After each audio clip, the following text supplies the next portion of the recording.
means they are down or not. I mean, that's you know how Consumer Credit Act will be a general framework. Yeah? So there will be a couple of things which are regulated, a couple of things which still are flexible. Let's call it like this. Yeah. I think that's also about what amount of information to be collected, because now when you go for buy now pay later, you don't need to give a lot of information. Yes. It goes for the consumer level. It's a different story. Exactly, but they will be now, from the Consumer Credit Act perspective, the same.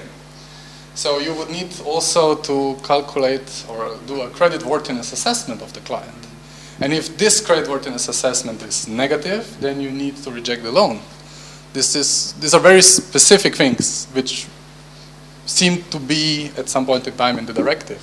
And BNPL will need to be covering this as well.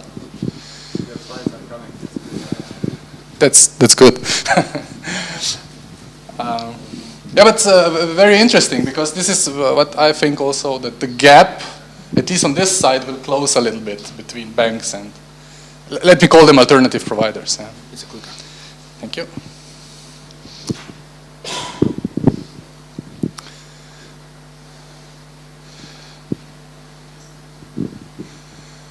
It's all about innovation, right? So, thank you very much again for joining. The good thing is now it's a little bit fuller than it was before, so it's good to start at this point in time now with the regulatory framework. So it's true we covered already part of the questions, but let's have also some of them at the end. So as I said before, let me cover 3 topics. The first one will be explicitly related to this Consumer Credit Act.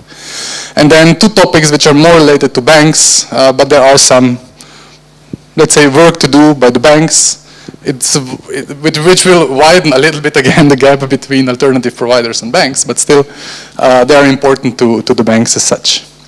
So these are the 3 topics: the Consumer Credit Act, which is in review, and then macroprudential measures and loan origination monitoring guidelines, which I would like to discuss briefly. So the existing rules, and this is where we actually started the Q&A before. So the current Consumer Credit Act is a paper going back to 2008. 2008, BNPL was not really existing. Not a lot of alternative providers were existing. No crowdfunding was actually existing, at least not on, let's say, our markets.